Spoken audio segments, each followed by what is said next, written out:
بسم الله الرحمن الرحيم ugu horeyn sidii madaxda qaranku hore uga tacsiyadeeyeen waxaan mar labaad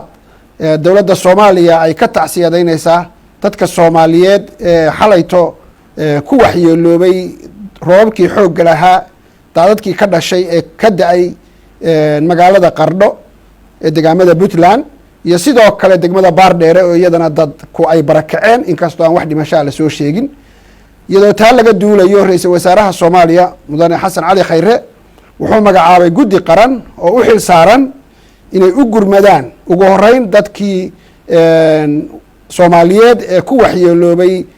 degmada Qardho daadadkii iyo fatahaadii ka dhacday iyo sidoo kale guddigu inay qiimeeyaan oo ka hortagaan khasaare ka imaan kara daadadka iyo fatahaadaha ka dhalan kara roobka da'aya xubnaha guddiga ra'iisul wasaaruhu magacaabay waxaa ka mid ah mudane Cabdi Maxamed Sabriye wasiirka arrimaha gudaha gudoomiye mudane Maxamed Burci Xamsa wasiirka gargaarka iyo maareynta masiibooyinka xubin mudane Maxamed Cabdi Xayir wasiirka warfaafinta dhaqanka iyo dalxiiska xubin mudane Jamaal Maxamed Xasan wasiirka qorsheynta xubin mudane Foosiya Maxamed Sheekh wasiirka tamarta iyo biyaha xubin mudane Cabdi Cashuur Xasan wasiirka boostada iyo isgaarsiinta xubin mudane Maxamuud Xayir Ibraahim wasiiru dowlaha wasaaradda maaliyadda xubin mudane Maxamed Siciid Cabdilaahi wasiir ku-xigeenka wasaaradda caafimaadka xubin ra'iisul wasaaruhu wuxuu guddiga amray inay sida ugu dhaqsaha badan ee suuragalka ah ugu gurmadaan dadka ku waxyeeloobay degmada Qardho oo wixii kasta ee loo awoodo